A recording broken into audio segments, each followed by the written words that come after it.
todos ustedes el día de hoy. Siempre es un privilegio y una gran responsabilidad estar aquí frente a ustedes en el púlpito, compartiéndoles el mensaje del día de hoy, que el Señor, yo sea instrumento del Señor, el Señor me utilice para lo que tenga que decir el día de hoy a través del pasaje de Lucas 12, 35 al 59. Vamos a orar. Bendito Padre Celestial, te pedimos que en esta mañana puedas hablarme, puedas hablar a través de mí, puedas hablar a tu iglesia, el mensaje que tengas que decir el día de hoy.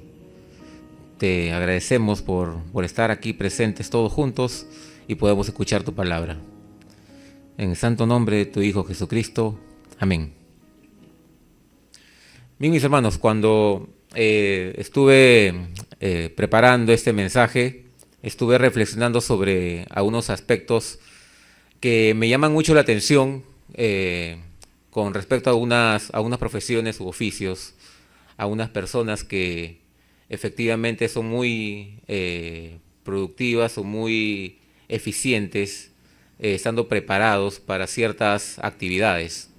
Por ejemplo, los Navy SEALs, por ejemplo, de Estados Unidos, o los médicos de emergencia, ¿no? Los médicos que siempre están atentos, o también los agentes de bolsa de valores, ¿no? Que están, digamos, en la plaza de las bolsas, ¿no?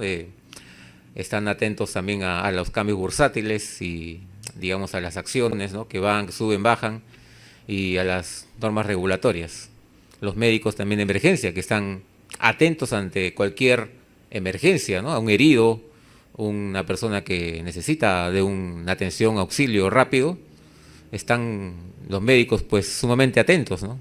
Ahí nuestro hermano Abel nos puede decir más al respecto, pero los médicos efectivamente están muy preparados y muy atentos ante cualquier emergencia.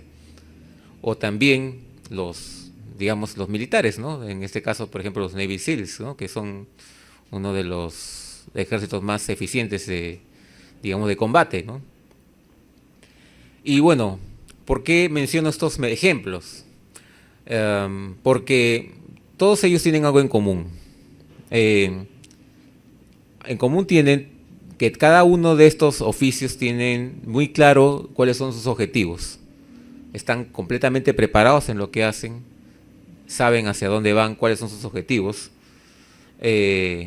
y logran metas, cada uno en sus respectivas ramas, todas orientadas obviamente al aspecto físico y al aspecto del material, ¿no? En este caso, por ejemplo, en el caso del agente de bolsa, su objetivo es generar riqueza, ¿no? En el caso de los médicos, pues curar el cuerpo, ¿no? Sin embargo, ¿qué tan importante son estas metas? ¿Qué tan importante es cada una de estas, digamos, de estos alcances que cada oficio tiene con respecto a la meta espiritual? Esto es canalizar todas tus fuerzas en alcanzar, por ejemplo, algo más valioso que la curación del cuerpo, o algo más valioso pues que alcanzar una economía lucrativa. Y en el marco de este pasaje me di cuenta pues que efectivamente hay algo mucho más importante, mis hermanos, que cada creyente debe tenerlo muy en claro, y es que más importante que todo es justamente la salvación, ¿no? La venida de Cristo, el tener a Cristo cerca, tenerlo presente. Entonces, justamente el pasaje de hoy habla sobre la preparación que debe tener el creyente ante la venida de nuestro Señor Jesucristo. Uno de los aspectos más importantes que todo creyente debe tenerlo presente. Y bueno, y haciendo un recorrido con la prédica del domingo anterior de nuestro hermano Roger, que habló justamente de Lucas 12, 1, 34, justamente nuestro hermano Roger habló justo de las advertencias que hizo nuestro Señor Jesucristo con respecto a las metas terrenales, ¿no? Ha hablado justo en general, las metas terrenales, esto es más que cuidar la integridad física. Justo habló, pues no teman a los que matan el cuerpo, sino a los que matan el espíritu. Y también incluso la parte material, ¿no? La parábola del rico insensato también. Y en general el pasaje anterior, ¿no? La prédica anterior hablaba sobre cómo, digamos, qué tan importante es no considerar estos aspectos, ¿no? Redondea Jesús la idea, por ejemplo, a sus discípulos, evitando, por ejemplo, que se preocupen por la vida, ¿no? Por preocuparse por su propia vida con respecto a las carencias que pueda tener cada uno en sus, digamos, en sus propios recorridos. Hizo hincapié en que la vida es más importante que digamos que lo que puedas comer, que lo que puedas beber, y que Dios está pendiente de esas necesidades y que no os preocupéis por estos temas, por estos detalles, sino más bien nuestro Señor Jesucristo nos insta, nos exhorta hacia preocuparnos hacia una meta mucho más elevada, que es todos estos temas de necesidades que cada persona pueda tener en sus vidas. Y justamente la meta que Jesús nos exhorta a perseguir es la meta espiritual, ¿no? Es la, digamos, la espera de la venida de su presencia, ¿no? De su segunda venida. Y justamente en el pasaje de Lucas 12, versículo 35, comienza con el siguiente versículo. Dice: estén ceñidos vuestros lomos y vuestras lámparas encendidas. Y aquí en este pasaje inicia con las palabras de Jesucristo, exhortando al creyente a que puedan estar preparados para su venida. ¿Y de qué manera? Acá en este versículo hace una simbología, una explicación, digamos, sobre lo que significa ceñir los lomos, ¿no? Y en el contexto histórico, esto representaba a que los siervos son los que, digamos, servían al Señor, tenían unas túnicas, ¿no? Y estas túnicas tenían que estar, digamos, libres de impedimento, de cualquier obstáculo que pudieran, digamos, tener al momento de realizar algún tipo de, digamos, de actividad. Y justo una de estas tres actividades una de ellas era por trabajo, por una actividad laboral, otra era para pelear incluso, y la otra no recuerdo bien, pero digamos que todas tenían en común a que tenía que el siervo estar preparado ante cualquier evento que se pudiera presentar para el servicio de la obra del Señor. ¿Y por qué nuestro Señor Jesucristo utiliza esta frase, ¿no? Ceñidos vuestros lomos y también vuestras lámparas encendidas, ¿no? Y también acá hay otra parte donde indica, pues, que las lámparas refleja lo que es la palabra, ¿no? Lo que es, digamos, estar encendido, ¿no? Estar, digamos, atento digamos, a la venida del Señor. Y bueno, esto tiene un trasfondo también, ¿no? Hoy en día, por ejemplo, ya no se usan esas túnicas, obviamente. Estamos en un mundo, en un contexto contemporáneo, pero sí nos puede hacer reflexionar al respecto, ¿no? Que, digamos, de forma figurativa, cuántos obstáculos, qué obstáculos o qué te detiene hoy en día, por ejemplo, para estar listo, para estar preparado, para recibir, para estar atento, para que tu mente, alma y cuerpo estén listos para, digamos, estar atento a la venida del Señor Jesucristo. Quizá no tengamos que ceñir nuestros lomos de forma, digamos, a nivel de vestimenta, pero tenemos de repente obstáculos que tenemos que superar.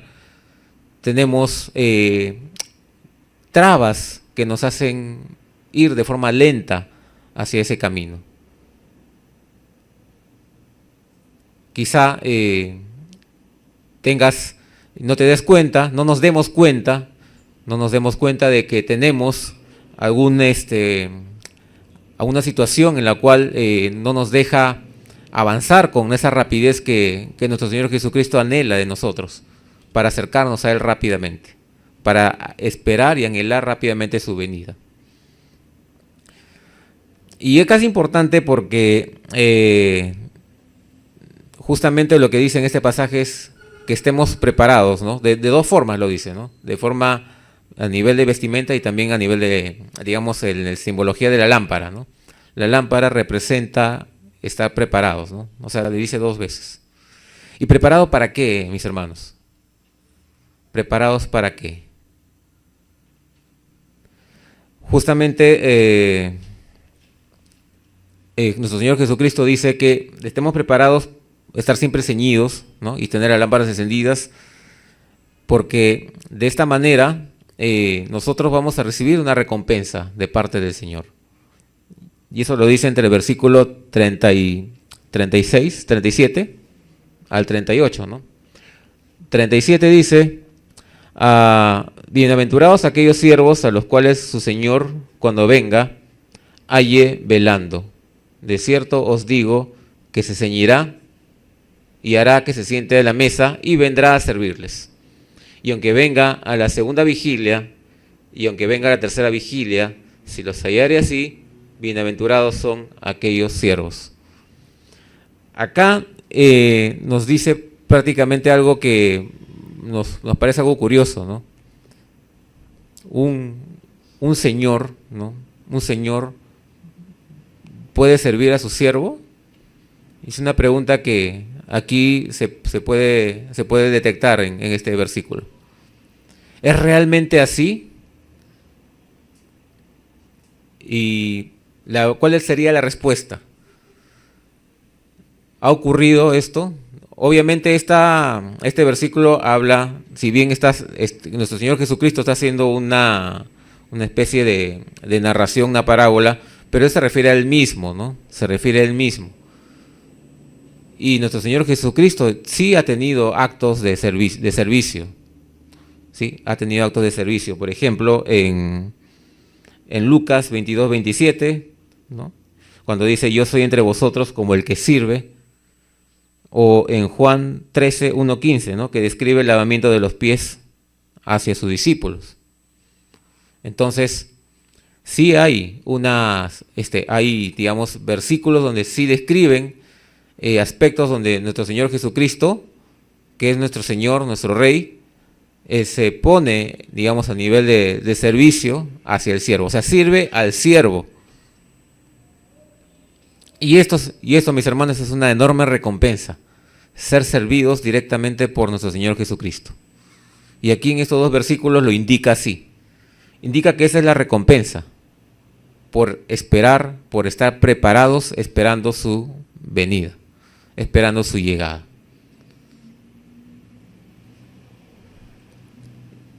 Y la verdad que, digamos, en un contexto actual, imagínense pues que viene a tu casa pues el presidente o la presidenta, ahora te toca la puerta y te dice: quiero servirte, ¿no?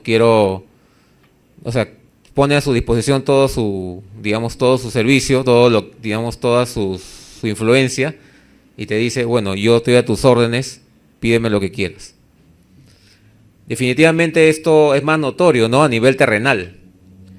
Sin embargo, digamos que este ofrecimiento no es nada comparado a lo que nuestro Señor Jesucristo puede ofrecernos acá en estos pasajes.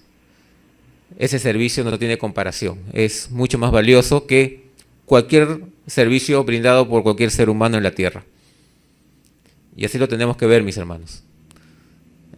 Esa es la recompensa que espera que ofrece nuestro Señor Jesucristo a aquellos que esperan y están preparados para su venida. Pero también dice, ¿no?, que estén preparados en todo momento. O sea, no solamente que estemos ceñidos, digamos preparados, ¿no?, digamos con lomos ceñidos, con las lámparas encendidas, que indica preparación, y que también vamos a recibir una recompensa, sino también dice que estemos preparados en todo momento. No solamente en un momento específico, sino en todo momento. Y acá en el versículo 39 lo dice, ¿no? Pero sabed esto, que si supiese el padre de familia que a qué hora el ladrón habría de venir, velaría ciertamente y no dejaría minar su casa. Vosotros pues también estad preparados, porque a la hora que no penséis, el Hijo del Hombre vendrá. Todos sabemos, mis hermanos, cuando un ladrón aparece de la nada, el ladrón no avisa. Se aparece simplemente la hora y en el momento menos esperado, lamentablemente, ¿no? Pero si digamos en el hipotético caso que el ladrón avise, pues obviamente todo el mundo va a estar pues listo, ¿no? Va a estar con quizás con la sirena, con el serenazgo acostado, ¿no? Obviamente. Sin embargo, el creyente en este sentido, ¿no?, digamos, la venida de Jesucristo justamente es una analogía, no por el ladrón, sino por el momento en que va a ocurrir. Y ese momento es, como dice su palabra, ¿no?, en los versículos 39 y 40, es en cualquier momento. Ahorita mismo podría ocurrir. O ahora en la noche llegando a tu casa, de repente cuando estás a punto de dormir. O de repente en pleno trabajo, en plena universidad. No lo sabemos. ¿Y qué estamos haciendo nosotros realmente para estar atentos y preparados y ceñidos? Y eso es justamente lo que dice aquí en este pasaje, ¿no? Estar preparados en todo momento. Tener nuestras lámparas encendidas en todo momento. Y bueno, incluso de las lámparas también hay un pasaje, ¿no?, donde habla de las 10 vírgenes, ¿no?, la parábola de las 10 vírgenes, ¿no?, donde 5 vírgenes están despiertas y otras que están, ¿no?, que se quedan, ¿no?, justamente haciendo referencia a que hay personas que lamentablemente no van a estar preparadas y hay personas que sí van a estar preparadas esperando ansiosamente la venida de Cristo.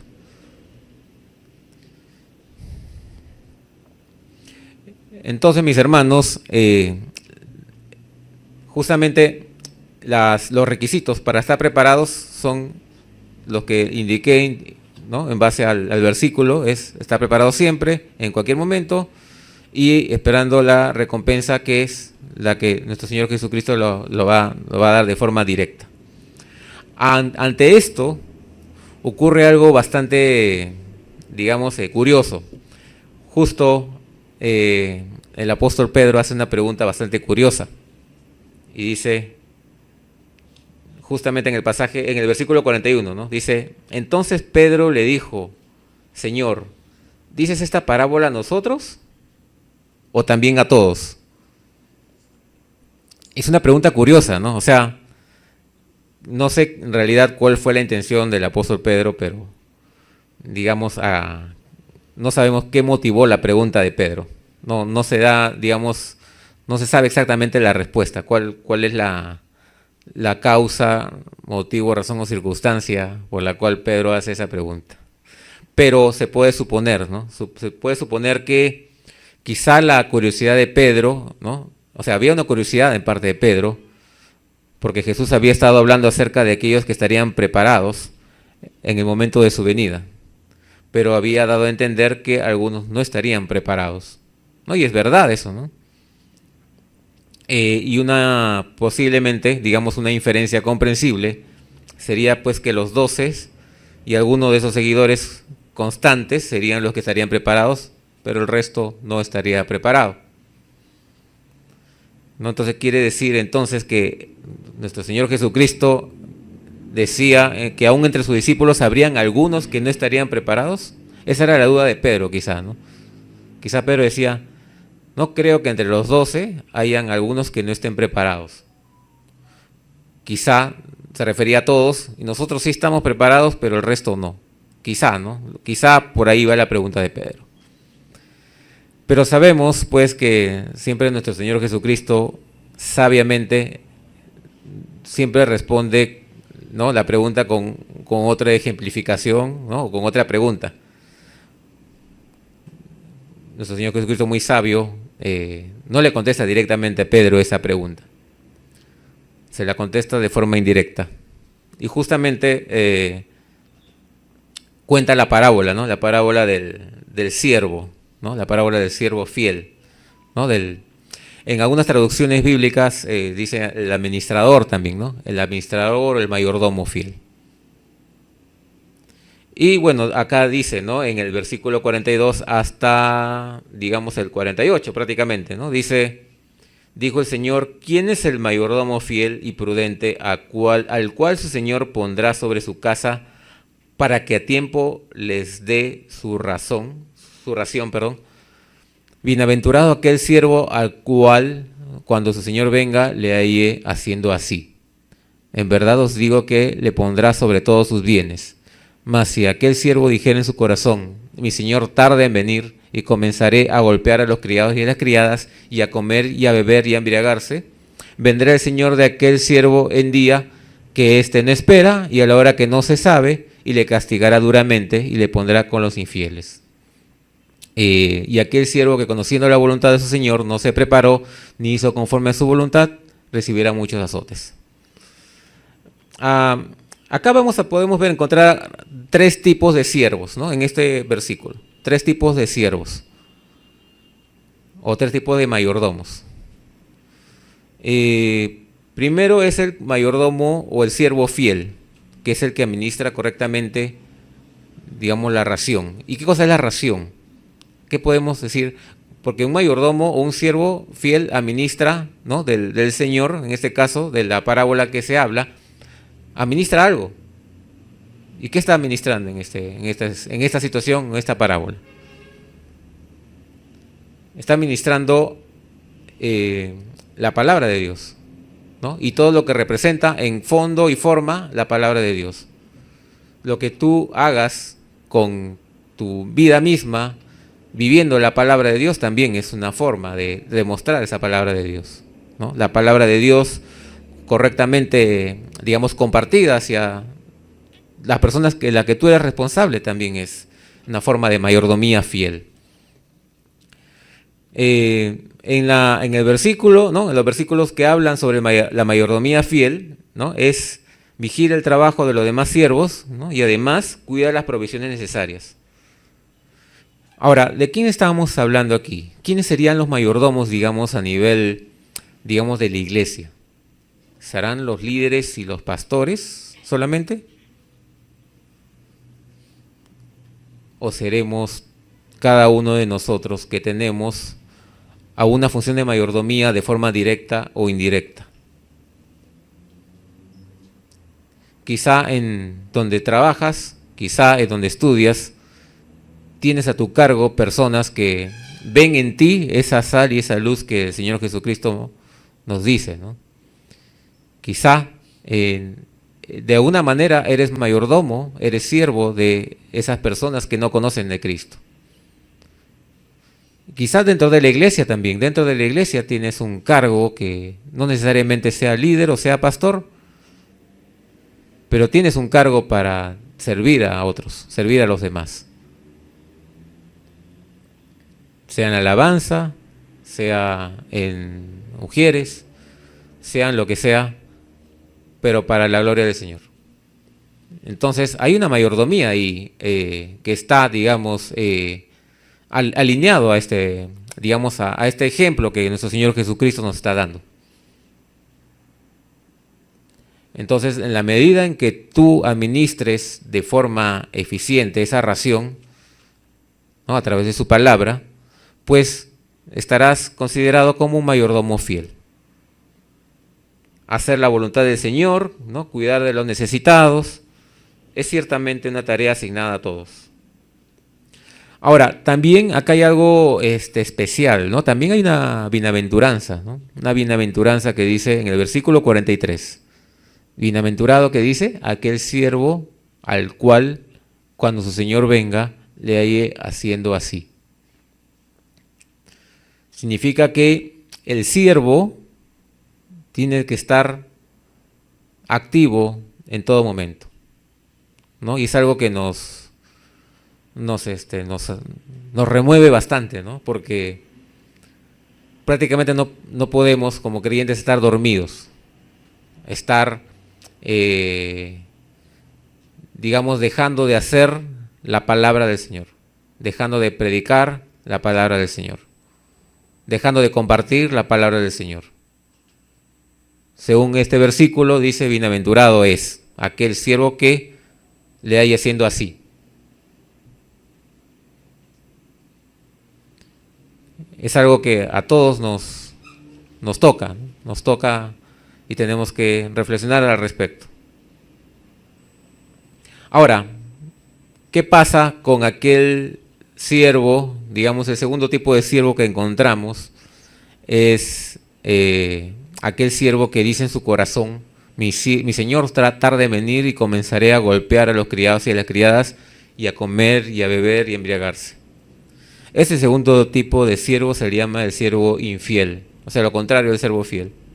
El siervo infiel, y es un siervo malvado, ¿no? Es un siervo que, conociendo la palabra de Dios, conociendo, digamos, lo que estipula la palabra, hace lo contrario, porque en su corazón así lo dictaminó.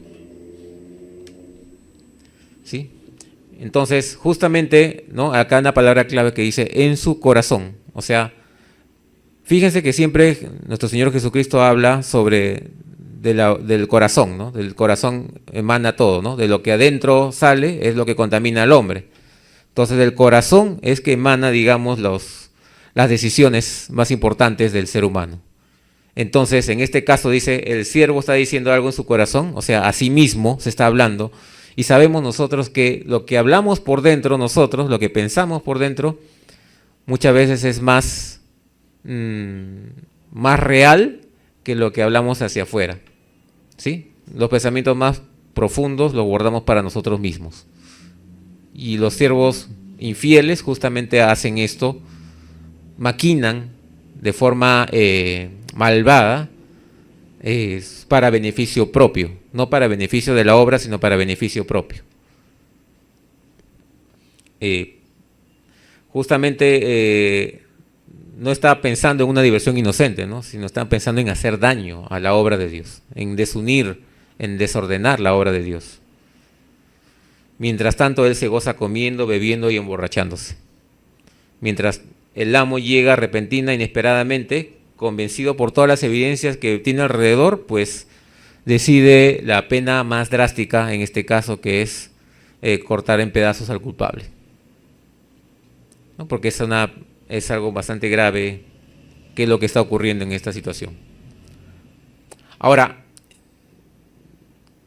realmente, ¿no? Y eso es una pregunta que es válida de repente, que puede pasar por la cabeza de cualquiera de nosotros, ¿no? Estos siervos han sido siervos antes de Dios y luego se convirtieron a siervos infieles, o realmente nunca fueron siervos. Y la respuesta es la segunda. Realmente nunca fueron siervos fieles. Nunca fueron transformados por la sangre de Cristo. Nunca fueron transformados por la palabra. Simplemente siempre han sido siervos infieles y bueno, aprovecharon ese poder para poder hacer de las suyas y hacer daño a la congregación, hacer daño a la iglesia. Y hay historias, ¿no?, para resaltar en la Biblia, ¿no? Por ejemplo, Números 16:1, la tribu de Coré, Datán y Abirán, ¿no?, que se rebeló contra Moisés, por ejemplo. Ellos, por ejemplo, querían, ¿no?, ellos juntaron 250 personas y se fueron a confrontar con Moisés. ¿no? Querían ser ellos, digamos, los líderes principales en la adoración, ¿no? Eran de la tribu de Leví y ellos querían, digamos, a la fuerza poderse posicionar, digamos, como los verdaderos líderes levitas o los líderes espirituales del pueblo, cuando no tenían la aprobación de Dios. Y bueno, ¿qué pasó? Bueno, simplemente Dios quería destruir todo el pueblo, ¿no? A causa de eso, Moisés, bueno, habló con Dios y Dios quería destruir todo el pueblo, ¿no? A causa de esta rebelión. Pero Moisés intercedió por el pueblo y dijo, no lo hagas, ¿no? Solamente toma justicia por una parte de ellos, ¿no? Y bueno, y Dios tomó justicia, dijo, está bien, le hizo caso y no tocó al pueblo, pero sí tocó a los, digamos, a estos tres personajes, Coré, Datán y Abiram, y más los 250 que se juntaron para rebelarse contra Moisés. Y bueno, sabemos pues que se hundió la tierra y se los tragó, ¿no? A todos ellos. Y bueno, acá hay un ejemplo, por ejemplo, ¿no? Un ejemplo, valga la redundancia, un ejemplo de justamente de siervos infieles, ¿no? Que podemos tomar en cuenta. Que ocurrió, ¿no? Que ocurrió en la, digamos, en la Biblia, ¿no? Luego también Diótrefes con Juan el Bautista también, ¿no? También es otro ejemplo, ¿no? Diótrefes era un líder en una de las iglesias locales y parece que había asumido una posición de autoridad, ¿no? Eso en tercera de Juan 9:10 habla sobre eso, ¿no? Y él quería, Diótrefes amaba ser el centro de atención. Si se dan cuenta, el factor común en todos estos líderes son el ego, ¿no? El centro de atención, ser ellos, digamos, de alguna manera los dioses de alrededor. Y justamente reciben pues estas consecuencias drásticas de parte del Señor. Son considerados siervos infieles, ¿no? Entonces, justamente Diótrefes también recibió pues su castigo, ¿no?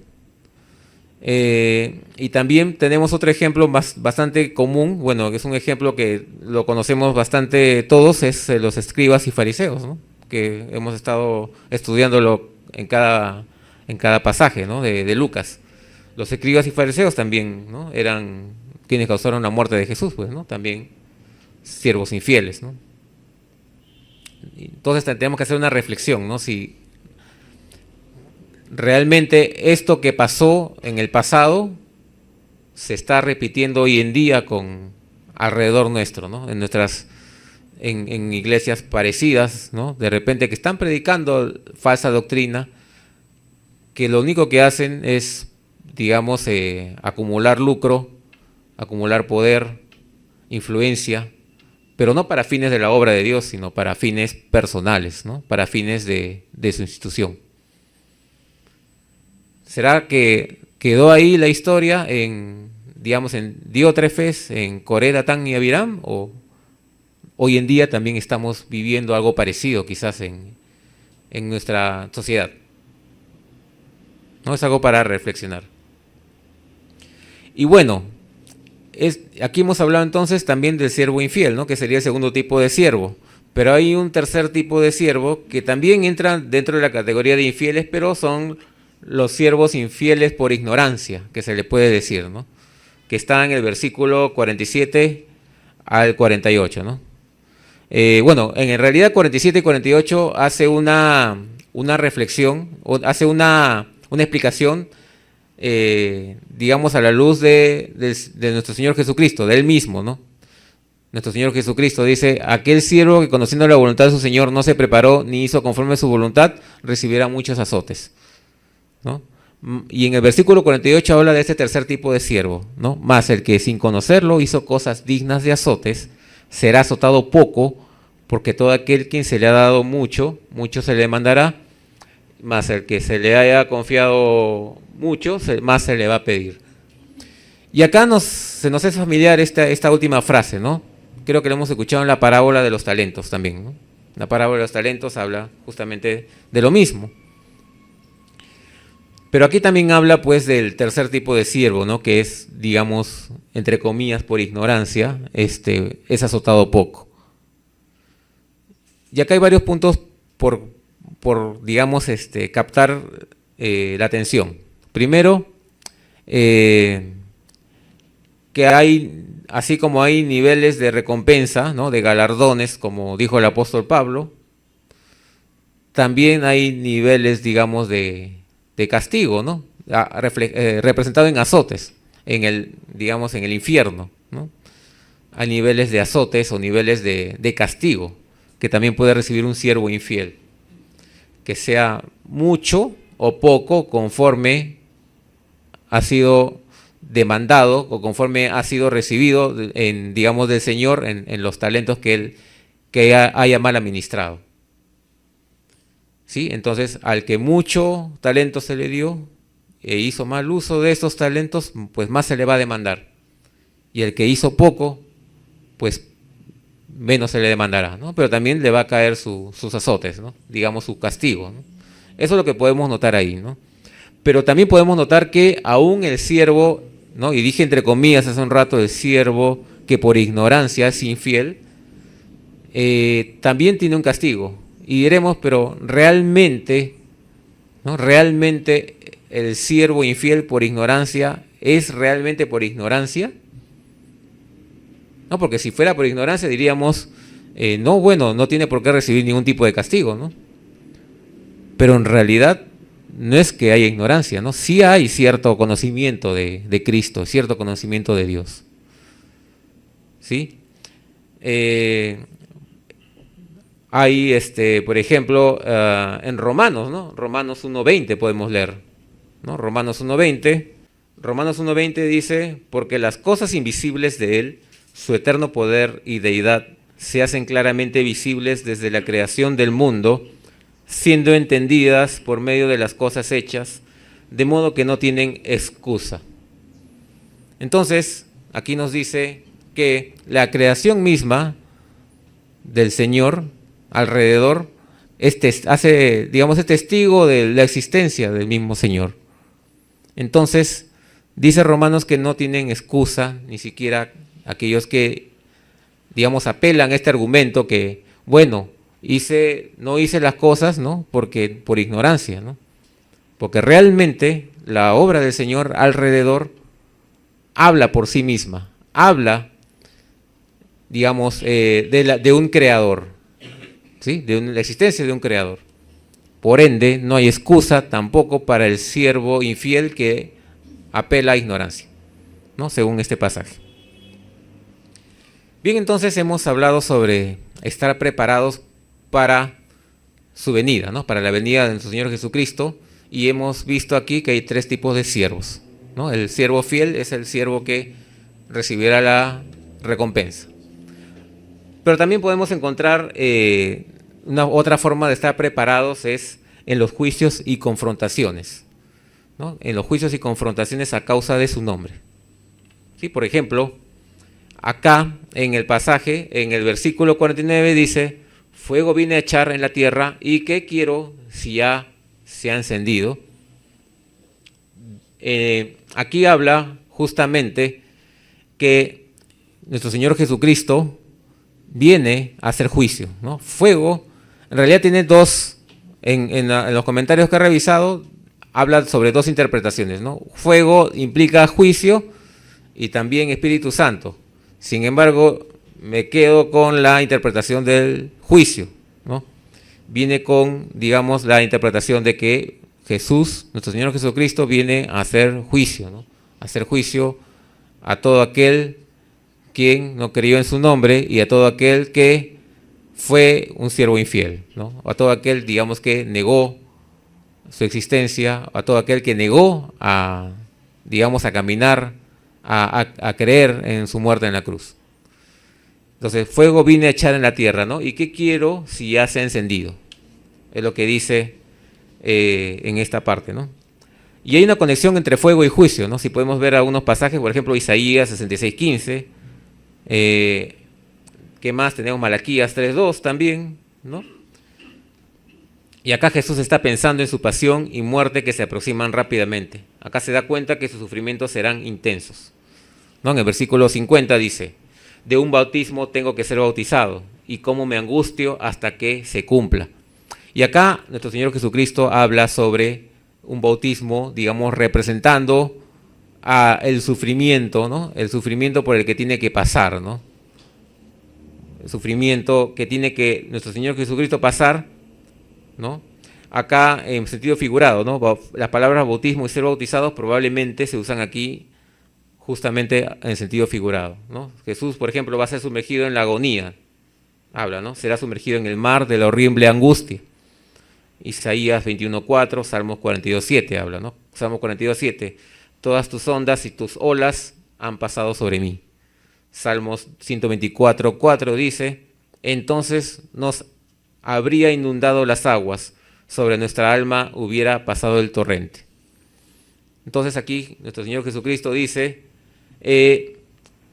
fuego vine a echar en la tierra, juicio vine, para juicio vine, pero antes tengo que pasar por el Calvario, ¿no? Por el Calvario que sabemos nosotros, todos nosotros, por el cual pasó nuestro Señor Jesucristo, ¿no? Antes de salvarnos. Y acá también hay algo bastante llamativo, ¿no? Y generalmente aquellos que piensan que nuestro Señor Jesucristo solamente es paz y amor, ¿no? Nuestro Señor Jesucristo solamente es Dios de amor. Es una idea parcializada a veces de Dios, ¿no? Dios solamente es un Dios de amor, ¿no? Y digamos un Dios hippie, ¿no? Que suelen decir, ¿no? Un Dios hippie que peace and love, dice, ¿no? Paz y amor. Pero en realidad Dios es santo, ¿no? 3 veces santo. Es fuego consumidor también, ¿no? Es un Dios de justicia. Por ende, tiene que ser un Dios de juicio también, ¿no? Entonces, aquí nos llama también la atención esto, ¿no? O sea, prácticamente nos refuerza la idea, pues, de que nuestro Señor Jesucristo también es un Dios de juicio, ¿no? Y bueno, justamente nuestro Señor Jesucristo está preparándose para los juicios, ¿no? Y confrontaciones, ¿no? Que vienen. Y las confrontaciones, dice en el versículo 51, nuestro Señor Jesucristo dice que Él no ha venido a dar paz en la tierra. Ojo. Dice no, sino disensión. O sea, digamos contiendas, ¿no? Contiendas. Porque de aquí en adelante 5 en una familia estarán divididos, 3 contra 2 y 2 contra 3. No se sabe si 2 son, digamos, a favor de Cristo y 3 en contra de Cristo o al revés, ¿no? Pero dice, estarán divididos el padre contra el hijo contra el padre, la madre contra la hija, ¿no? O sea, todos los parentescos que podemos imaginarnos.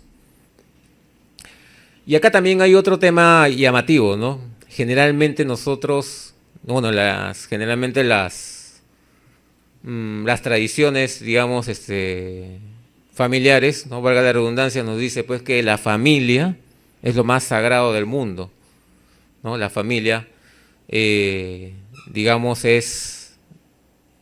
digamos, no hay nada más valioso que la familia. Y en verdad, de alguna manera es cierto, ¿no? De alguna manera es cierto. Sin embargo, a la luz de la palabra, dice nuestro Señor Jesucristo que hay algo más valioso que la familia, y es seguir a Cristo. Por ende, si hay miembros en la familia que no quieren seguir a Cristo y otros que sí quieran seguir a Cristo, pues esto va a generar indefectiblemente división, ¿sí? Grupos de 2 con 3 o de 3 con 2 que están a favor o en contra de seguir a Cristo. Aún a pesar de que, mis hermanos, hayamos escuchado siempre, ¿no? Incluso en películas, en las series de mafia, ¿no? La mafia dice que la familia es lo más valioso, dice, ¿no? Pero en realidad la palabra nos dice otra cosa. Nos dice que más importante es seguir a Cristo. Y ahora, eso no significa la contienda, ojo, que tengamos que odiar a nuestro padre, a nuestra madre, a nuestro hermano. No dice eso. La contienda significa no estar en acuerdo, no estar, digamos, en comunión, no estar unidos, ¿no? En un mismo espíritu. Significa pues que definitivamente si alguien no quiere seguir a Cristo, digamos el padre no quiere seguir a Cristo y el hijo sí quiere seguir a Cristo, pues obviamente predomina el amor a Cristo por sobre el amor del Padre, ¿no? De tu Padre sanguíneo, ¿no? Predomina, porque nuestro Dios es primero, ¿no? El primer mandamiento es amar a Dios por sobre todas las cosas, ¿no? Con toda tu alma, con toda tu mente y con todo tu corazón. Y esto es muy duro, mis hermanos, porque nadie quiere enfrentarse con su familia, ¿no? Confrontarse en ese sentido. Pero nuestro Señor Jesucristo nos dice que esto definitivamente tiene que pasar. Tenemos que llegar a, digamos, a esa situación, ¿no? Lo ideal sería que toda la familia pues sea creyente, ¿no? Eso sería, digamos, lo más lindo, ¿no? Sin embargo, no siempre va a suceder así. Acá la palabra dice que viene a dividir, ¿no? Porque habrán miembros en la familia que no necesariamente estén de acuerdo con esa, digamos, doctrina de seguir a Cristo, ¿no? Y va a haber confrontaciones al respecto. Entonces, mis hermanos, tenemos que estar preparados para ese tipo de confrontaciones, ¿no? Tenemos que estar preparados para poder seguir a Cristo por sobre nuestra familia, ¿no? Aunque sea completamente difícil. Bien, y por último, tenemos la preparación para ver las señales más importantes, ¿no? Y la justicia. Y acá nos habla sobre, ¿no?, el versículo 54, cuando nuestro Señor Jesucristo le dice a la multitud: cuando ustedes ven la nube que sale del poniente, luego dicen, agua viene, y así sucede. Y cuando sople el viento del sur, dicen, hará calor, y lo hace. Hipócritas, dice, sabéis distinguir el aspecto del cielo y de la tierra, y cómo no distinguir este tiempo, ¿no? Y acá Jesús reprende a esta multitud porque prestan mucho más atención hoy en día a las condiciones meteorológicas cambiantes a los hechos, ¿no?, que a los importantes cambios históricos que se han venido dando en ese contexto, ¿no? Por ejemplo, la caída del judaísmo legalista, ¿no?, la venida del mundo del Hijo del Hombre, el nacimiento de una iglesia reunida tanto de judíos como de gentiles, la venida y manifestación de poder y gracia y una clara predicción tanto de la condenación de Satanás como el fortalecimiento del reino que no puede ser jamás destruido. Entonces, ¿qué pasaba ahí? ¿Por qué, digamos, la multitud, en su mayoría, ¿no?, del pueblo, no querían ver estos tipos de señales históricas que estaban ocurriendo en sus narices? Sin embargo, sí querían y tenían mucha facilidad de ver, digamos, los fenómenos meteorológicos. Y esto nuevamente tiene que ver, mis hermanos, con que nosotros nos fijamos más en lo que pasa en nuestros ojos que en lo que pasa alrededor de nuestro espíritu. Y esto es lo que pasaba en este pueblo, ¿no?, en esta multitud, que justamente nuestro Señor Jesucristo le dice: hipócritas, ¿por qué se fijan en algo tan, digamos, insignificante? Pueden verlo, apreciarlo, pero no pueden ver las señales que ocurren alrededor de ustedes, ¿no? Los tiempos, ¿no? Los tiempos. Y esto es una reflexión también por el ahora, ¿no? Porque hoy en día, y quizás también siglos atrás, algunos decían, bueno, esto de que la venida de Cristo siempre lo han dicho. ¿Sí? Siempre lo han dicho, no, y otra vez la misma cantaleta, no, igual no vendrá pues de aquí el otro año. Y eso se ha repetido, señores, ¿eh? Eso no solamente en este siglo, sino siglos atrás también han tenido ese mismo pensamiento. Pero si regresamos al pasaje inicial que hemos estado hablando sobre prepararse, estar ceñidos y tener la lámpara encendida, pues esto nos dice lo contrario, ¿no? Nos dice que no debemos subestimar ese tiempo, porque cualquier momento puede llegar, ¿sí? Entonces, eso es justamente lo que ocurre, ¿no? La gente está más distraída en cosas quizás superfluas hoy en día, ¿no? En el horóscopo, de repente en una serie de televisión, pero quizás no están percibiendo, por ejemplo, los eventos políticos, sociales, históricos que están ocurriendo alrededor. No significa tampoco caer en una euforia conspiranoide o caer, digamos, en una preocupación por eso, ¿no? Sino solamente estar atentos y ver a la luz de la palabra cómo esto, digamos, refleja lo que la palabra dice, por ejemplo, en los libros de escatología, Apocalipsis, Isaías, Daniel.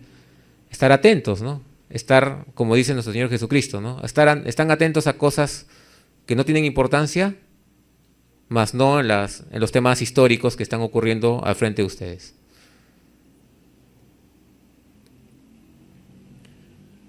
Y bueno, hoy en día también pasa lo mismo, ¿no? Pasa lo mismo quizá con muchos de nosotros, ¿no? Y también nos dice pues que aparte de ver las señales, también tenemos que estar preparados para perseguir la justicia, ¿no? Perseguir lo justo. Acá en el versículo 57 dice, ¿y por qué no juzgáis por vosotros mismos lo que es justo? Y eso tiene varias interpretaciones al respecto, ¿no? Pero lo más importante, lo más resaltante aquí es que lo justo es lo que más resalta, ¿no? O sea, tenemos que perseguir lo justo. Y acá, por ejemplo, se puede decir, ¿no? ¿Por qué no juzgáis lo que es justo? Es decir, ¿por qué no os interesáis en la ética, en la justicia, en vez del tiempo? Porque a veces se pierde el tiempo persiguiendo de repente un sentido de justicia personal, que en realidad más parece un afán de victoria personal que perseguir la verdadera justicia, ¿no? ¿Por qué os juzgáis a vosotros mismos en vez de juzgar y condenar a otras personas, ¿no? Es otra perspectiva de juzgar. Primero me juzgo a mí mismo en mis falencias, en mis errores, en mis fallas, en lo pecador que soy, antes de señalar a un hermano, ¿no? Juzgar a un hermano en lo que es. ¿O por qué no juzgáis por vosotros mismos en vez de permitir que otros escribas y fariseos piensen por vosotros? También, ¿no? Jesús está concluyendo acá su discurso con un llamado a cada oyente, exhortándolo a hacer la paz con Dios, ¿no? Esta es digamos, una ilustración que habla que debemos hacer la paz con Dios, ¿no? A hacerlo ahora antes que sea demasiado tarde. A cada persona Jesús le está diciendo, reconcíliate con Dios. Para grabar esta verdad en el corazón de cada individuo, Jesús usa una parábola, ¿no? En este caso, la del juez, ¿no? En una disputa tenemos que tratar de llegar a un arreglo, ¿no?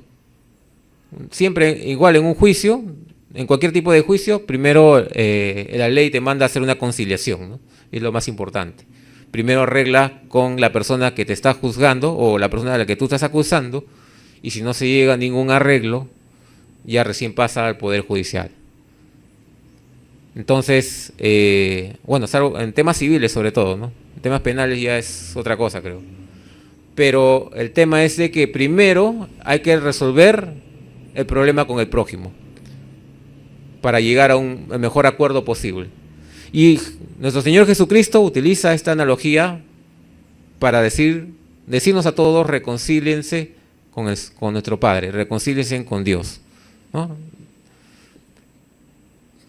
Háganlo porque pueden todavía, ¿no? Porque cuando sea demasiado tarde ya va a venir el juicio y va a ser muy tarde. Eso es lo que le dice a la multitud, ¿no?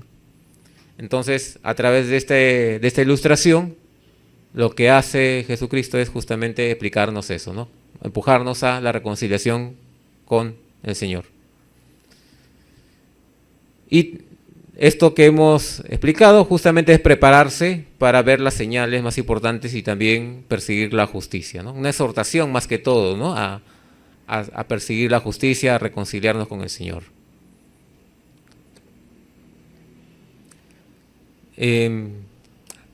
Bueno, y la reflexión final sería cada uno a preguntarse a sí mismo si realmente tenemos la lámpara encendida, ¿no? Si realmente estamos con nuestro lomo ceñidos, no tenemos ningún estorbo adelante que nos haga avanzar lentamente hacia la espera de la venida de nuestro Señor Jesucristo, si esperamos con ansias la venida de nuestro Señor Jesucristo, o tenemos cosas más importantes delante de la venida, si anhelamos todavía cosas terrenales por sobre las espirituales.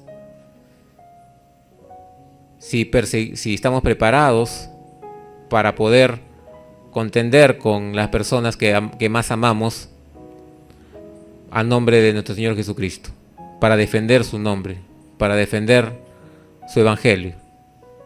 Si estamos preparados para ver las señales más importantes, o si estamos preparados para perseguir lo justo y perseguir la reconciliación con nuestro Señor.